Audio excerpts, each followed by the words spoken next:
Hey,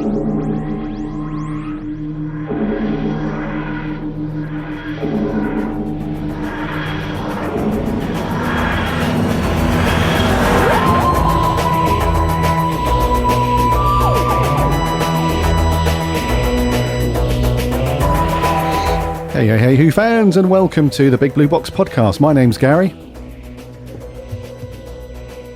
My name's Maria. My name's Mark. I'm Jordan. And I'm Matt. Yay, and welcome to the January Roundtable. I hope you're all keeping well and safe. You've had a good week. This is one of those cool weeks where we throw in a sweet little bonus episode for you. We gather all of the writers from the writing team and we virtually sit round a table, a perfectly circular round table, and talk about stuff to do with Doctor Who. So last time that the guys jumped on, we spoke about our thoughts on the Jodie stuff that was wrapping up, and but now we have no new Doctor Who to talk about. We're free from the shackles of the recent series 13.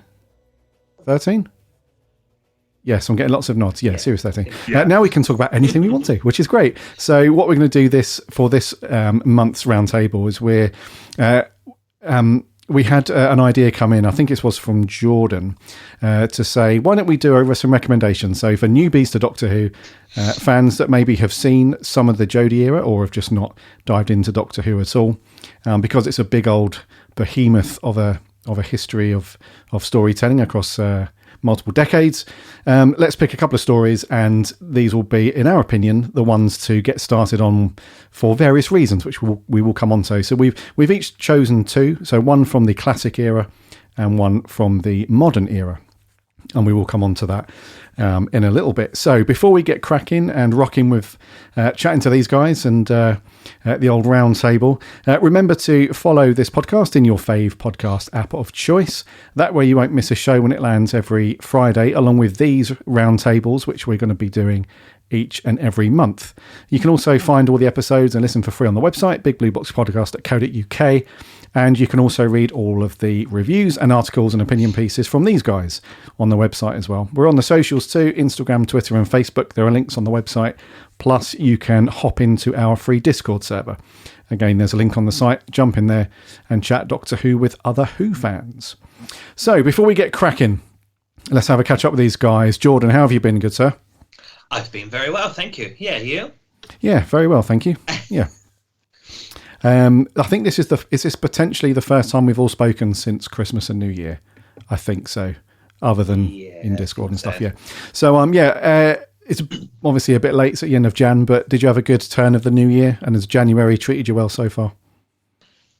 Yes, I think so. I think it's been all right. Good. Yeah. Good. Matt, how have you been, buddy? Yeah, good, thank you. How about yourself? Yeah, all good. Yeah, good.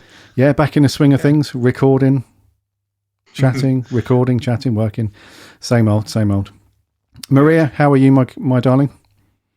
I'm very well. I've booked my tickets for the London Spring Comic Con, so cool. I'm really excited about that. I had to do something because it's January and it's a long old month, and we get along. It's a long time until we get paid again. So yeah. Nice. I haven't really done anything Doctor Who related. I have watched a couple of things. I watched some of season 3. But yeah, that's about it. But yeah, I'm very, very well, thank you. Cool. Nice one. And Mark, how have you been, sir? Hopefully I stay on this time. I keep kind of disappearing like William Hartnell in the Three Doctors. Yeah, I'm doing all right. Yeah, not too bad. Just working away. Occasionally, well, I guess one thing I've noticed, I've been watching the Eccleston stuff again with my significant other, who was only, how old would she have been? 10 or something when it first went out. It makes me feel incredibly old. Jesus. It's just because it's been 17 years. That's disgraceful, Mark. 17 years. It's 17 years since Christopher Eccleston was Doctor Who. Very strange. That does make you feel old, doesn't it? Crikey. It does, yeah. Has it been 17 years? It will be in a couple of months, yeah. 26th of March, 2005. Indeed. Crikey, yeah. Okay, so I'm glad you guys are all well and keeping safe. For the benefit of our listener, there likely will be times where there's a pause of anywhere from 3 to 30 seconds where one of these guys has either dropped out or they've accidentally muted themselves or something. So bear with. But you know how it goes around here by now. I think this is like the fifth. I'm usually very well behaved on the tech side. I don't know what's happening tonight. Yeah. Of course. Have you guys seen the rumour floating around about Tennant coming back? What's all that about? Thoughts? Because this is a real, as far as rumours go, this is out there, like far out there. Really? Is he coming back? I mean, that would be amazing if he came back.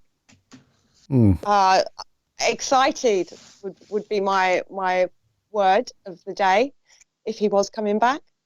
It is a weird one though, right? Because normally the return of Doctors are reserved for things like the odd special here and there, or like the anniversary thing where they draft them back and make some kind of fan servicey story with previous Doctors. But to come back as a fully fledged in-series Doctor from before, because I think the rumours based around David Tennant isn't starring and coming back as the 14th Doctor. He's coming back as 10, but he's just going to fill the spot of the next series and like pseudo Doctor 14 or something. But yeah, that is a strange one. Didn't know if you guys had seen that though. It's been doing the rounds for the last week.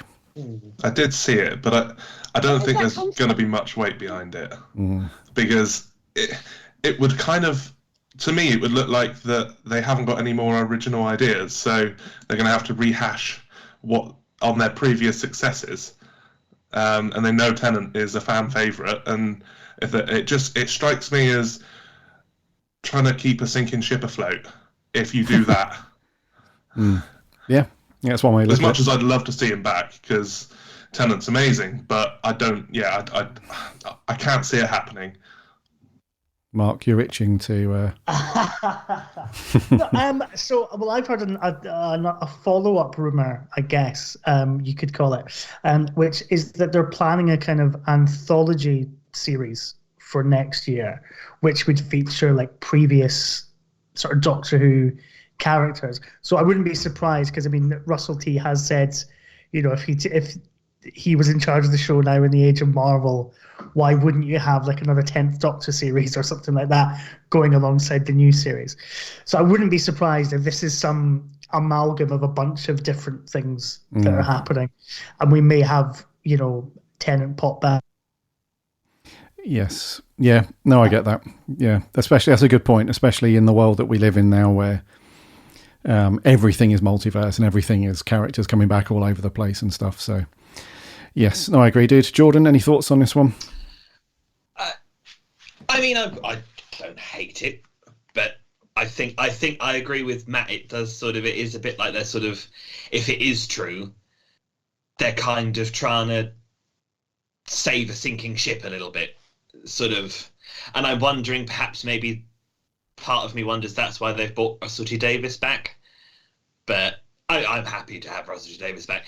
But yeah, no, I think David Tennant will probably come back for the 60th, and I think that's sort of where the rumours then spread from. But I like that idea of an anthology series, actually. I think that's a pretty good idea. That could work, yeah. My feeling is I'm not really keen on David Tennant coming back as just as a fill-in for to stand alone in his own series, and just it would be weird for him to come back and just, I don't know, it would just feel weird to me. So yeah, the anthology stuff and like some external story where he's coming back as the Doctor, but it's like a something that's going on over here, a bit like I don't know, it's a bit like the Loki stuff with Marvel. It's a character that we thought was done and dusted within the main what's it called, the Avengers, Infinity stuff. But then over here on the side, it's like a whole nother series that's running along. So that kind of thing would be cool. But just to come back as the Doctor for a weird one-off thing would be weird. But I don't know. But yeah, he's been away for quite a long time though, David Tennant. I think he could probably bring something new to the performance. Maybe he's been away long enough. So I wouldn't be against it actually. Okay. He's doing a big finish every other week these days, isn't he? I think, isn't he doing one with Colin Baker next year? Yeah, and he's done like a box set with like Sophie Aldred and Sarah Sutton, and I mean, he does have 5 kids, so I can't really blame him for that. Yeah. Dad, are we having Nando's this Friday? Let me speak to Nick Briggs, see if I can get another contract in. Yeah, Nando should be fine. Yep.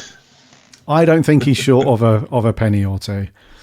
Actually, he was in a Marvel thing, wasn't he, David Tennant? Was it the Jessica Jones series? That was it, yeah. As a baddie. He was very scary in that, actually. Yeah, he was very good. good as him. He was, yeah. He was good. I can't remember what he was called. Was he called Kilgore? I think Kilgrave, I think he was the Purple Kilgrave, Man. that's it. Yeah. Yeah, he was the fantastic. Purple Man. Not a bad actor, David Tennant. The only thing that I find funny about David Tennant is that he's not shy about wearing his natural character hair outside of filming. So you often see him with like brightly dyed ginger hair or red hair or massive long hair extensions in when he's doing some Shakespeare thing. And he just wears it everywhere. It's kind of funny. But anyways, we're going to crack on, rumours aside, with some of our suggestions for any newbies out there. So if you've just discovered Doctor Who podcasts and you've seen like the odd episode here and there and you're doing a bit of research, like let's Google what episodes to watch of Doctor Who first for a newbie to Doctor Who, that kind of thing, then we've got you covered, because we've got some, quite frankly, some Doctor Who experts on the round table in the writing team. And these guys are looking at me over Skype like, don't say that, Gary, but it's true. These guys know their onions. So who wants to kick off first? So let's go with Jordan. So as I mentioned earlier, we're going to do a classic recommendation and a modern one. So kick us off, Jordan, please, with your classic Who recommendation. Okay, so my classic Who recommendation, and it's going to be a bit strange, and people are probably going to think, huh, really? Why are you picking that one? I'm going with The Curse of Fenric is my classic one. And I think both of mine kind of balance each other out quite well. I think Curse of Fenric, if you've watched some of the modern stuff, it kind of feels quite modern because it feels like something Stephen Moffat would have done, with Ace kind of creating her own future and Fenric having been there the whole time and things like that. But I also think it's a blooming good story. And there's about 3 or 4 different versions of it for you to watch. So I guess it's just up to you, really, which one you want to watch. You've got the original version, you've got the video version, you've got the feature-length Blu-ray version. There's like 3 or 4. But no, I really like The Curse of Fenric. I think it's a really good story. I was talking to my mum earlier. I said I'm doing this tonight. And she said, "Oh, what 2 stories did you do?" I said, "Oh, I'm doing a Sylvester McCoy one." And she went, "Oh no, I can't stand Sylvester McCoy." But the only one that I can think of, she said, "What's the one where they're with the wrens and like there's the baby and things like that?" So she doesn't even like Sylvester McCoy, but that was the one story. I don't think they are the wrens, but that was the one story that she was describing. So I'm like, I've obviously picked a good choice there. That's obviously a good choice. Okay, but yeah, cool. No, Curse of Fenric. The Curse of Fenric. And that's quite a creepy one as well. That sort of falls into that nice little bucket of people thinking that Doctor Who's got a mix of kind of scariness and sci-fi and other bits and pieces. So that definitely ticks the box for a little bit creepy here and there. So that's cool. Yeah. Anyone object to Jordan's? Obviously, you can't object with his opinion, but, anyone thinking, no, that's not a great one, or do you agree that that is a good one? It was the first. Well, no, it wasn't the first McCoy I saw, but it was definitely one of the earliest McCoys I saw, and I fell in love with it. And it's one of my all-time favorite Doctor Who's. And I think it is definitely that thing. Like on the surface, like that's way too complex to trust to a new viewer. But actually, you get on board pretty quickly, and and it's just all part of a mythology that, if you're actually interested, you'll go back and investigate it. It's just a really solid, entertaining Doctor Who story, really, isn't it? Yeah. Nice. I think Matt likes this one. Yeah. That was the first McCoy I ever watched, actually. The Curse of Fenric, absolutely brilliantly laid out story. Ace is brilliant, and it's creepy, but enough I don't know, enough fun to go with it to keep you, to give it a nice mixture. I think it's a great story. Yeah, Maria, do you like this one? I think. Yeah, I love The Curse of Fenric. I mean, it is quite an engaging story. So, I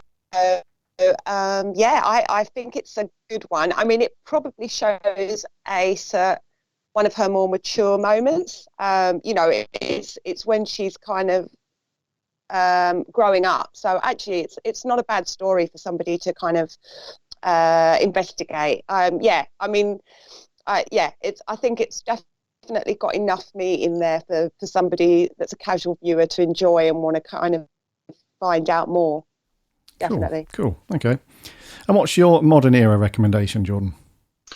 I'm going with, it's a two-parter, so I'm going with The Impossible Planet and The Satan Pit, which is another spooky one. I'm a huge horror fan, which I'm sure you'll get from my suggestions. But that one is kind of takes the stuff that the classic series did really well. So you've got your base Under Siege, you've got your horror stuff, you've got people being possessed left, right, and centre. And then it gives it a modern twist. So you've got like black holes and things, and the devil, which I don't think Doctor Who would have been able to do in the 60s or the 70s or things like that. So it kind of takes elements of the classic series, puts it in the modern format, and I think it proves that those sort of base Under Siege stuff still works really well. And the Ood were very creepy when they were first in it. And you've got Gabriel Wolf. So if you like him as the Beast, then you can go off and watch him as Sutekh in Pyramids of Mars. But I think that's a brilliant story, The Impossible Planet and The Satan Pit. And I don't even mind Billie Piper in it, because I don't like Rose particularly, but she's not too bad in that one. Nice. Okay. What a good recommendation, that two-parter, eh? Maria, do you like these ones? It's a scary one for me. I don't know if I would recommend it for a casual viewer. I suppose it depends on, as you say, if you do like the horror kind of side of it. And it is quite an adult one as well, I think. And some of the themes, obviously around, I suppose, faith and religion and ideas of the devil and stuff like that. It's quite an adult one. It's definitely a good story. I don't know if I would recommend it as a first viewing for somebody. I suppose it depends on how old they are and whether they'd enjoy it. I find it quite an unnerving one, and I'm an adult, so I don't know. Yeah. So Maria's wussed out because she's scared of this one. But it's another creepy one, Jordan, for sure. Mark, do you like this two-parter? You'll have to forgive me. I cut out again. So I'm going to guess, is it the Satan Pit? Hey. Yeah. Okay. Yeah. Satan Pit and The Impossible Planet, yeah. I think that's an interesting choice, actually. It's not one I would have immediately gone to, but I mean, it is belt and braces Doctor Who, isn't it? Really, it's if you want to be like, this is what the show is, then it's a pretty good example of it. And it is quite creepy, bit of sci-fi, some good aliens, and there's a bit of philosophy to it. Yeah, why not? Nice. Matthew, what do you reckon? Yeah, I love that two-parter. I think it balances the creepy with the story really well. The Ood are fantastic. The first time we meet the Ood, before the Flux, and we had that brief appearance of the Ood, I thought they were about due a return. I don't think they were really utilised in Flux. They could probably come back for a really cool, creepy story again, maybe with some updated kind of new ways that they sort of turn evil. But who doesn't love an Ood? And you got Sean Parks in there as the captain, who Big Finish have just added a new story and delved into his Torchwood background, because obviously he was part of the Torchwood archive. and that was one of the stories that I've reviewed recently. But yeah, that's the great thing about these stories, is that all of these little details inside them, they can be exploited by the likes of Big Finish, and Sean Parks playing the captain is one of them. I love that one. Nice. I love that. They can be exploited. They can be. We'll make a few more bucks out of those characters. Yeah. Okay, cool. Right, some good ones there, Jordan. I'm definitely feeling the horror creepy vibe from those ones. So thank you. So listener, if you've got kids, then yep, definitely stick those on for sure. Then you will get the whole benefit of the, they'll put a cushion up in front of their face or they'll dive behind the sofa. So yeah, nice one. Okay, let's go to Mark for your recommendations. Classic first, dude. Okay, I'm going to go. I've been weighing this up, and I think I'm going to go with. I mean, both of them are quite basic choices, so I apologize. But I'm going to go with Spearhead from Space. And if nobody else picks my other one, I'll see what it was at the end. So basically, I think it's a funny one, because obviously, if you had been watching Doctor Who at the time, it's fundamentally not the show that you've been watching up to that point. Apart from the TARDIS landing, it kind of upends everything, and it's the Doctor without the TARDIS, the Doctor on Earth, the Doctor stranded, and yet there's still, I think, the architecture of certainly like what Doctor Who has been since 2005 within that kind of that story. So I think, if you did want to kind of go back and show somebody who's only really been watching the modern series, particularly the RTD and Chibnall stuff, I think it's a really good example to kind of demonstrate like where all of that's come from and like what the legacy is. Okay. And it's just a cracker. It's just an absolute cracker. Like it never lets up. It's got some proper horror in it. I really love it. It's nice great. one. Yeah, it is a belter of a story, this one. And it comes with the added benefit of it just looks fantastic for its age as well. So the Blu-ray releases where, I think because it wasn't filmed on standard videotape, right? It was on... No, it was all filmed on location on 16mm, I think. Yeah, on 16mm film, because there was a strike. So they had to just film on location. They couldn't film on studio. So it looks beautiful for its time as well. And it's a bit of a story as well. And it kind of sets a slightly different blueprint. I think you were saying that for these stories moving forward. And it does feel almost modern Who-ish in its old age. So yeah, it's a good one, dude. Maria, I think you like this one, don't you? You're a big fan. You guys stole my thunder, because that was actually my classic choice as well. Spearhead from Space. It just seems like such a natural kind of jumping on point for somebody. Coming out of the black and white era, obviously, it starts the Doctor's exile on Earth, and I think it was John Pertwee that said there's nothing as frightening as having a Yeti on your loo, or sitting on your loo in Tooting Bec. So, it really starts that era in a fantastic way. I mean, you've got plastic Aldens that have obviously invaded Earth, and you've got the shop dummies coming to life. I mean, it's just kind of making it kind of feel really kind of like it could be happening. And and there's something about John Pertwee as well. His performance is actually really interesting, because he's quite comic, but he's also quite an extrovert at the same time. He's got the cape and he's quite flamboyant, and we've got the brig in it.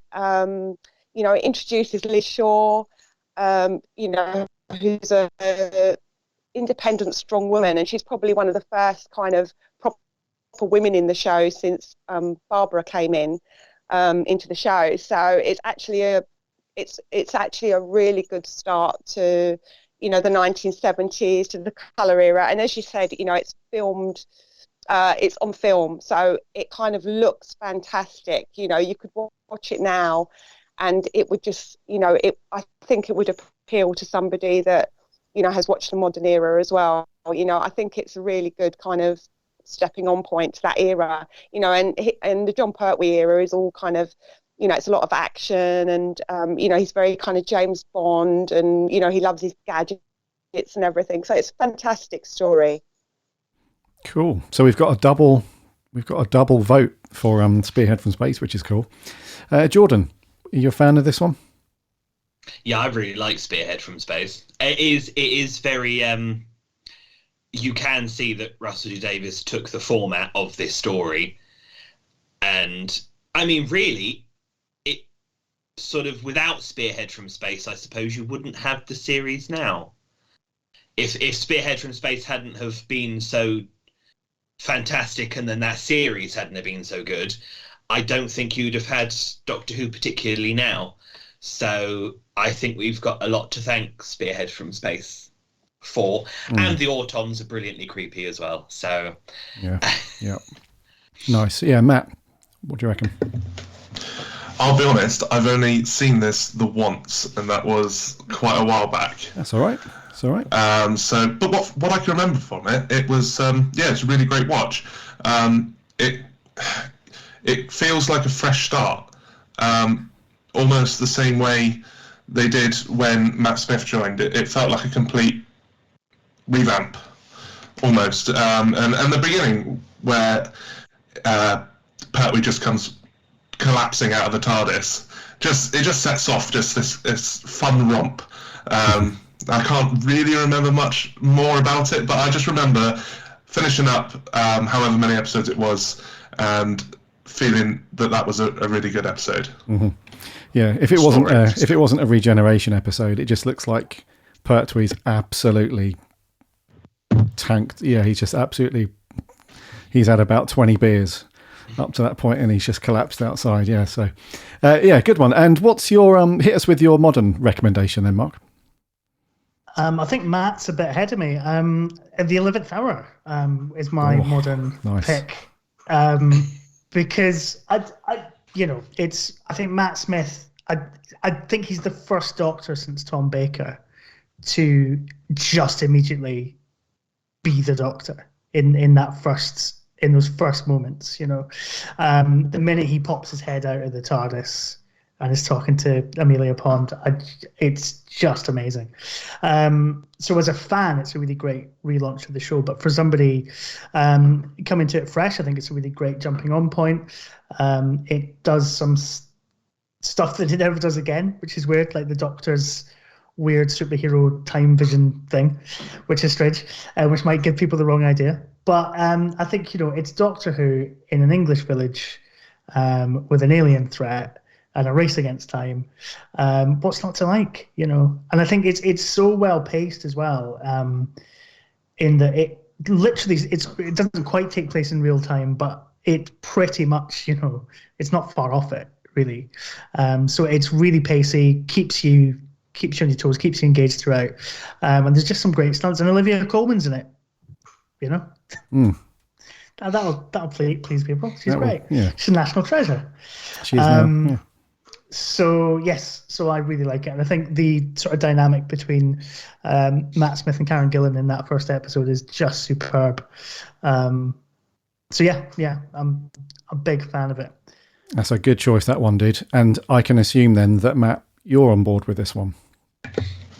Yeah, you stole my choice. Oh, was that yours as well? Yeah, well, it was one of mine. I was like, is he gonna? Oh no. No, I love that episode. The whole thing, it's got everything in it. Everything in the kitchen sink is included, and everything that you want. As Mark said, the pacing's brilliant. There's no point where you find yourself checking your phone.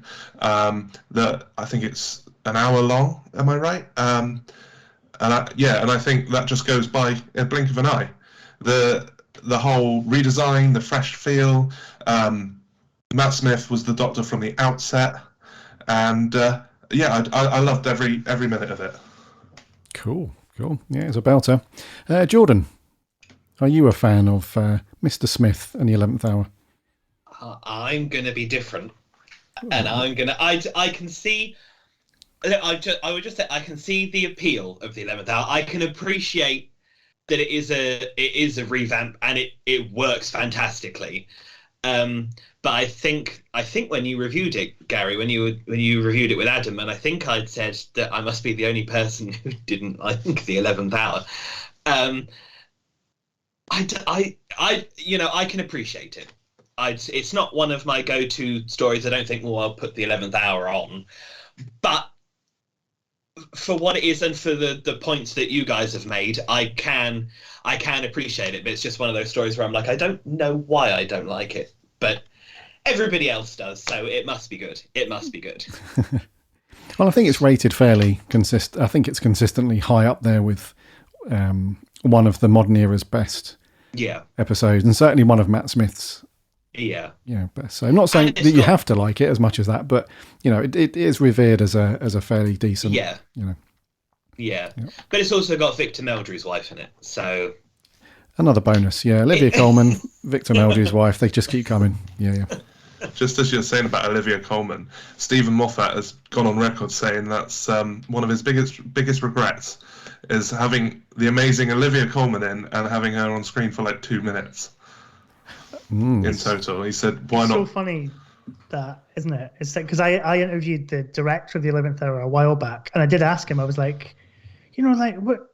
You cast Olivia Colman in this sort of quite small role, and he was just like, I just thought, why not ask her? Why not? Yeah, I guess, yeah. But I mean, it doesn't mean she can't. Well, I mean, she's got all that Netflix money now, I guess. She's doing like Mitchell's versus the Machines and all this stuff. She's probably not likely to come back anytime soon, sadly. Yeah. I don't know. Russell might be able to, write a bigger check. Who knows? Some Netflix-sized checks. Maria, what do you reckon to this one? Well, I'm just wondering if me and Mark were kind of separated at birth, because he's taken the same choice that I would have had for the modern story. No, I agree. I think yes. So I'd agree with the 11th Hour. I mean, there are some probably obvious choices when you kind of look through the eras. I mean, I could have gone for Pilot with Peter Capaldi, or there was another one that I was kind of thinking about as well, but and it's gone out of my head right now, but I kind of settled on the 11th Hour because I think it's the Matt Smith story that I've probably watched the most, if I'm honest. And I think the reason that I think I picked it as something for a newbie is Matt Smith is quite phenomenal in the amount of energy that he's kind of using in that episode. I mean, if he jumps out of that TARDIS at the beginning, and obviously he's with young Amelia, and all of that has just got so much energy in it. I mean, the only thing I don't like is obviously when he's eating all the different food, and kind of some of that is a little bit gross. But the level of performance that he's got is actually phenomenal, and he seems to kind of switch very quickly between funny and serious. And I really like the kind of fairy tale aspect of it, especially at the beginning. It's kind of bringing a bit of magic back into Doctor Who that was probably needed at that time. I love the little girl. I love Caitlin Blackwood. I think she's fantastic. And it's a relatively simple story. Obviously we've got Prisoner Zero, who's escaped, and the Atraxia after him. So it's a relatively simple story for somebody that's new to kind of get into Doctor Who. And it, obviously it sets up the team as well for Matt Smith's era, the main team of Arthur Darvill and Karen Gillan. I mean, I'm not really a great fan of Karen Gillan, really. She's not one of my favourite companions, but I think the 11th Hour is actually it's actually a really good story, and it's very well paced, and I think that was something that I think would really appeal to a newbie. I think it's got that family feel to it as well, as a story as well. Good. So a bit confused as to why your Friday night staple dinner is not fish fingers and custard.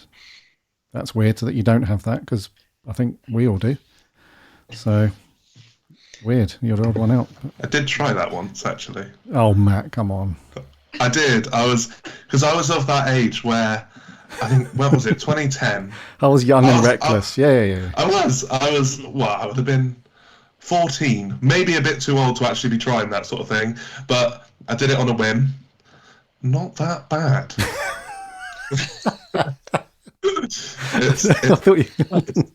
It sounds delicious, actually, to be fair. I thought you were going to go with the obvious. It was absolutely gross, but okay, you didn't mind it. Cool. No, not too bad. Fair dues. Okay, so let me just make sure I'm keeping up to track with this stuff then. So, Jordan, your classic was The Curse of Fenric, and your modern was The Satan Pit and The Impossible Planet, that two-parter. Mark, yours was Spearhead from Space and The 11th Hour. Yes. But that's also shared with Maria's Spearhead from Space and Matt's modern one, The 11th Hour as well. Right. Okay. Maria, then. What's your... Did you have a runner-up for classic, or do you want to go straight in with what your modern one is? Well, my modern one was The 11th Hour. Mm-hmm. So... Oh, sorry, yeah. Sorry. Hold on. It was both. I've ruined the podcast. Oh, it was both. Oh, Mark. Every bloody time. Yeah, it's fine. Any honourable mentions? I'm not offended at all. It's fine. Yeah.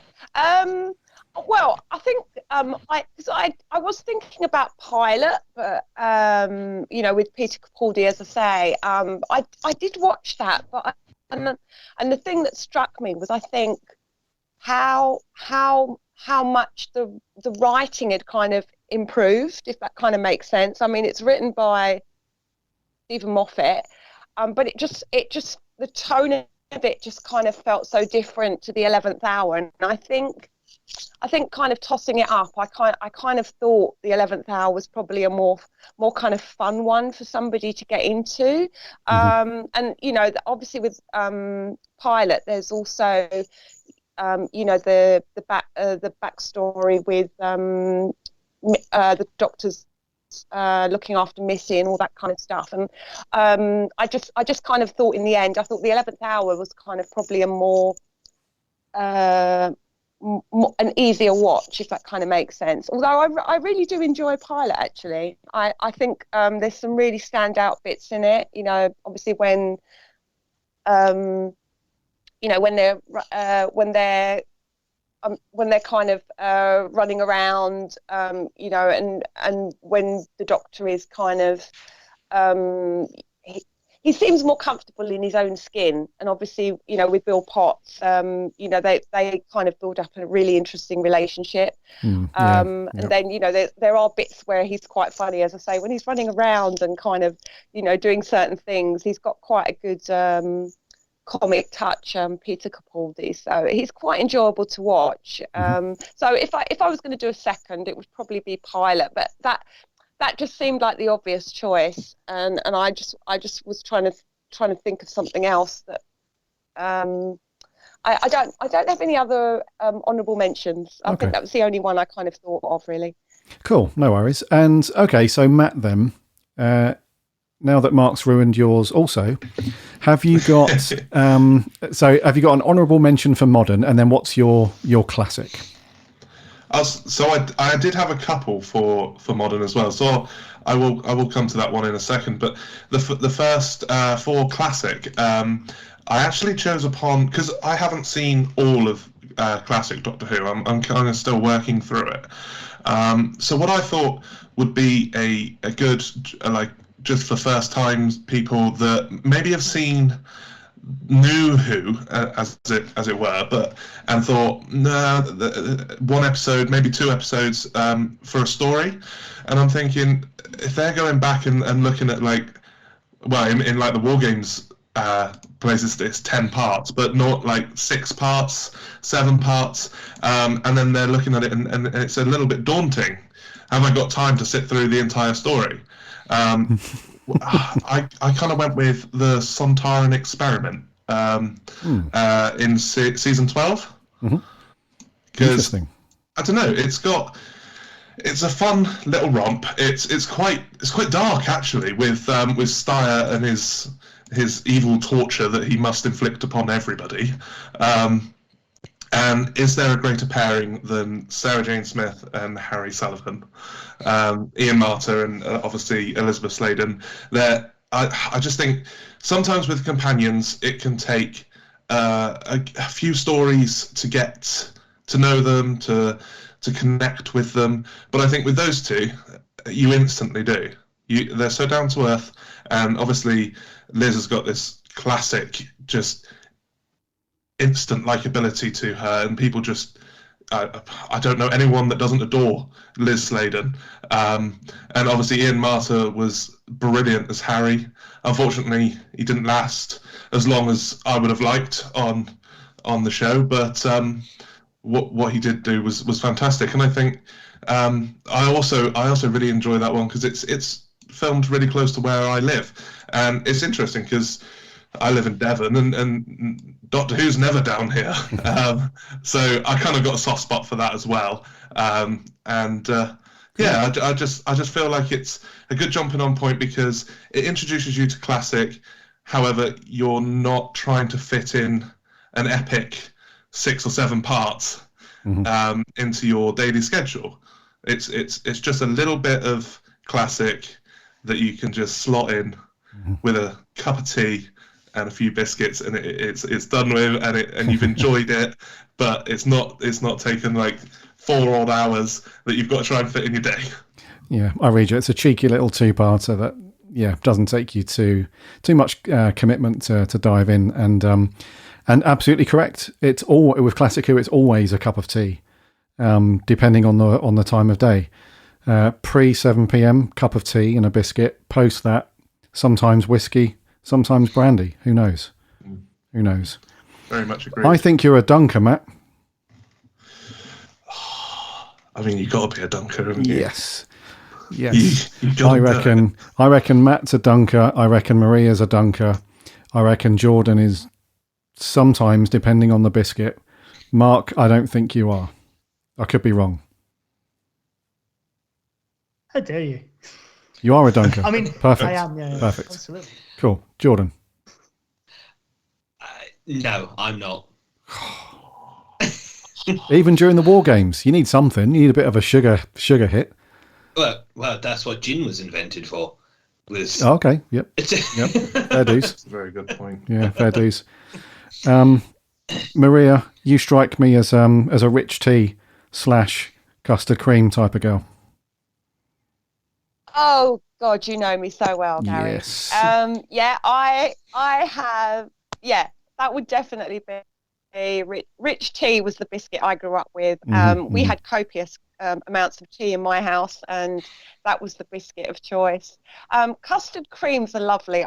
I just take them apart and dunk them. But yeah. You were doing well. Yeah, you're right. Yeah. You play a risky game with rich tea, though, don't you? Yeah. Yeah. The thing is, you know where you stand with the rich tea. You know you've only got 2 dunks, and that's your lot. A cup of tea, though. Yeah. Right. Where were we? Doctor Who. Right, Matt. What's your runner-up / honourable mention for modern? So for modern, I was going to go with the 11th Hour. However, I'm going to go with Partners in Crime. I think it's just a really fun 45 minutes or an hour or whatever it is of just pure fun, escapism, and it introduces the wonderful Catherine Tate, who anybody who may have been slightly reserved about her after watching her in The Runaway Bride, and knowing that, and just thinking she's going to be so comedic and it's going to be awful. You watch this and then, well, they've got no more to say apart from brilliant, have they? It's absolutely a lovable hour of just pure entertainment. It's got the classic Monster of the Week. It's got the TARDIS. It's got the Doctor and Donna and laughter and fun. And I just think it's got it all. Nice. Yeah. And it's a great jumping on point. Cool. Yeah, it's a really good. We had a lot of thumbs up there as you said that one. And I think it's important. What's you guys have absolutely nailed it so far with these, because I was really hoping that you guys would pick nice kind of isolated stories like these that don't require huge amounts of exposition and backstory and all that stuff. So you guys read the brief perfectly, which is good. So yeah, Partners in Crime, that's just you can't help but smile, I think, for 90% of that episode. So that's a good one. Jordan, I think you like this one. I saw a little smile there. Yeah, no, I like Partners in Crime. It's one I watch fairly regularly. It's one of the ones I watch from series 4 quite a bit. But I love Catherine Tate. So I love Donna. So I think she's my favourite modern companion. So it is one that I go back and watch quite a bit. Nice. Maria, are you a partner in crime or not? Yeah, I do like Partners in Crime. I must admit, I'm not a great fan of is it Sarah Lancashire? Mm-hmm. So aside from that, I think the rest of it is fine. I mean, who can not forget the phrase, the fat just walks away? I mean, that's kind of embedded in my brain every time I think about that story. So, it is actually quite a funny one. And I agree about Catherine Tate and David Tennant. I mean, there's quite a lot of coincidence in it. Obviously, where they keep missing each other. Yeah, it's a good one. It's not one of my favourites of Catherine Tate's, but yeah, it's a perfectly good story. I think, yeah, it's probably a good jumping on point for somebody if they wanted to, get into Doctor Who. Yeah, cool. Yeah, Mark, you like this one, I'm sure. I adore it. I think it's great. It's just really funny. David Tennant and Catherine Tate. I think what I like about it is that it's the only Russell T Davies companion. Well, actually, Ninth Doctor and Rose is arguable, but it's the only sort of Russell T Doctor and companion that there's no romance. It's just pure friendship, and and the chemistry that those two have together is just amazing. It's no accident that they then went on to do like plays together and host radio shows together, and David Tennant turned up on the Catherine Tate show and all that kind of thing, because they clearly work together so well. And there's I think, what really sells Doctor Who to a viewer is a really strong Doctor and companion pairing, and they are absolutely that. And also, Bernard Cribbins waving to them as they fly off at the end makes me cry every time. Oh, yeah. No, you're absolutely right on that, dude. I think that's one of the things that not just sells that episode, but though that series with them two together, the chemistry is so good. And I think they did quite a few things. I remember seeing them on the Graham Norton show together, and then the play, I think was it Much Ado About Nothing, and then something else they did together. I think he was on her show after that. So there was just like a 2-year period where it was just them two doing everything together, which is for good reason. Yeah, they're really good. There's a really funny episode of, I think it's Nevermind the Buzzcocks, where is it that, or is it Have I Got News for You, or something like that, where David Tennant's hosting it and Catherine Tate's on, and he starts quizzing her on Doctor Who news and related things, and she's just got no idea. It's hilarious. If you can check it out, it's brilliant. Oh, cool. I think that might have been Buzzcocks. I think I could be wrong, but I think so. My favourite Catherine Tate story is where she thought the Sontarans were just props, little robot props, and it wasn't until somebody took a helmet off that she realised there were actually people in there in the suit. Back of the neck, yeah. Right, so to keep track then, Curse of Fenric from Jordan, and The Impossible Planet Satan Pit. From Mark, we had Spearhead from Space, The 11th Hour. From Maria, we had Spearhead from Space and The 11th Hour. And Matt, we had The Sontaran Experiment and Partners in Crime. So far, listener, all good. Cracking ones. I'm going to rattle through my ones really quickly because... I don't want to talk about mine too much because mine are a couple of curveballs. So my classic one is Pyramids of Mars, And the reason why I chose that one is because it's whenever you're researching as a newbie into Doctor Who, you will inevitably find a lot more information around Tom Baker and the Fourth Doctor in Classic Who, so you may as well jump into one of his stories anyway. There's a reason why they are so highly rated, and he's such a popular Doctor. So if you've not dived into Classic yet, check out Pyramids of Mars. It's a great little... it's not too long. It is a 4-parter, so it's not diving into the realms of some of the crazy 6 or 7 parters, but it's a very cool, isolated little story. You don't need to know anything about... Gallifrey particularly. You don't need to know anything about the Time Lords really.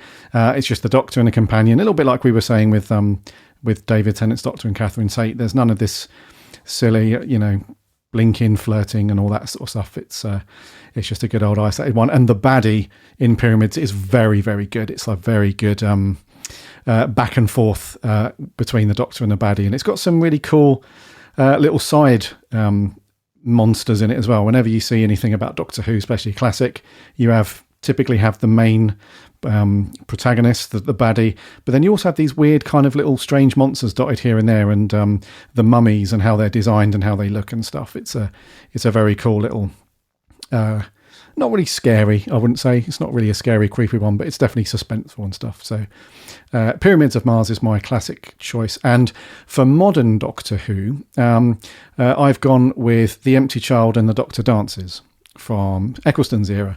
And I think I've gone down a similar road to you guys with some of your choices around being relatively creepy in a way and having that nice balance of sci-fi and creepiness and some coolness going on. But I think the performances in those two stories are absolutely brilliant. And it also introduces a little wee bit of sort of external stuff that you can look forward to later with Captain Jack and some other bits there. And Rose isn't particularly whiny in this one, and she isn't particularly overly flirty and moany and stuff. It's a pretty good one with her and the Doctor, and it's a really good feel-good one as well. At the end of the Doctor Dances, it's a really good smiley feel, and Eccleston's just amazing in those two stories in particular. So any complaints on those ones, guys, or is that a thumbs up? It's a thumbs up. Oh no, I think those are brilliant choices, Garry. Yeah. I know. Yeah, I know. They're brilliant choices, especially Pyramids of Mars. I mean, yeah. It's a belter. Yeah. Part 4 drags a bit though.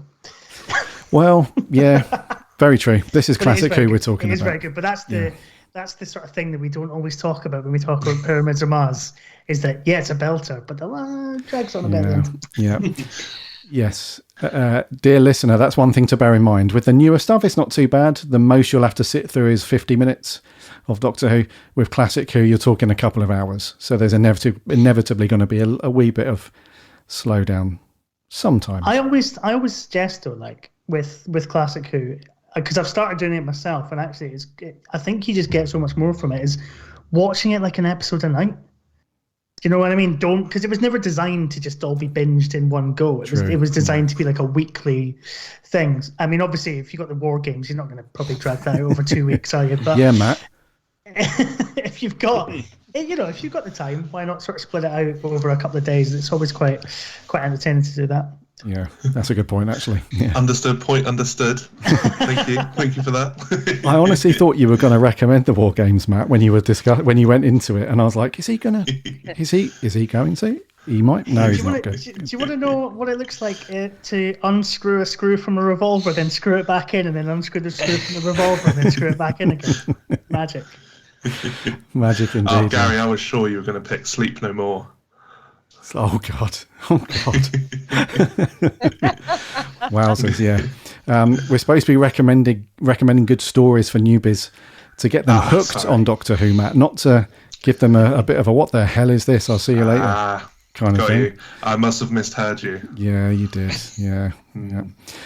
So we could have. I'm pretty sure there's probably, if I'd have said to you guys, I want sort of half a dozen stories across Classic and Modern Who, you probably could have easily given me some really good examples. There's actually a ton of good stories to dive into, but I think you guys have really nailed it and have picked some really cool, great stories. So listener, I hope you've had a pen and pad if you've not watched much Doctor Who. Typically what we find actually is take note of the classic ones, because there's loads of people. It's a common thing, has been for years, probably decades, where you've watched a bunch of new Doctor Who and you really like new Doctor Who, but for some reason, no idea what it is, you just haven't had the inclination to look at classic Who.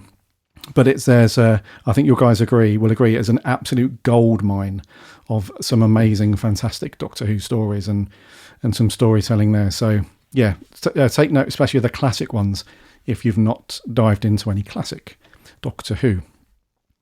All right, I think we'll stick a pin in it there, guys. It's a good time to wrap it up for the January round table.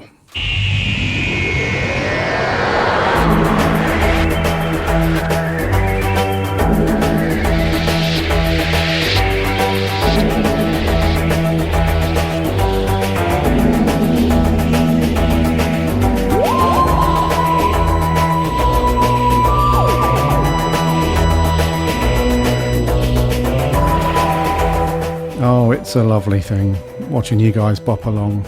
It's a beautiful thing.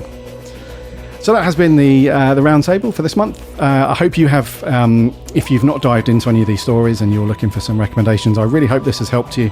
And I might do a wee blog post actually and put all these guys' stories in there so you guys can go back, and maybe I'll ask these guys for a couple more so you've got a decent little list to dive into. So it's been wonderful, guys, to chat to you all again for this month. Maria, it's been really good. Maria. Thanks, Garry. Thank you very much. Jordan. Thank you. Matthew. Thank you very much. Thank you for having me. And Mark, it's been good, dude. Thank you very much for having me again. And very quickly, where to find you guys. So sticking with you, Mark, you on the Time Lash podcast, as always? Yes, you can listen to on the Time Lash podcast. It's much sort of more swearier and badly behaved version of this, basically. It's a good listen, though. Yeah, check it out. And Matt, I don't think you're on another podcast, but you certainly write for our website. Yep. I do indeed. I've got another article coming out shortly. Indeedy. Very cool. Jordan, you write for us and a few other places. Yep. So I write for the Doctor Who Companion, Doctor Who Appreciation Society, and my own website, TARDIS Traveller Reviews. Indeedy. That's the one. Yeah. Cool. And Maria, you write for us, don't you? I do indeed. I should be having another article out hopefully in the next week or so. So yeah, I love writing for this website. So very exciting. Nice. So until next month, I have no idea what we're doing for next month's roundtable as yet, but we'll keep you guys posted. So have a look on the old socials for that. But until next time, remember to don't do it.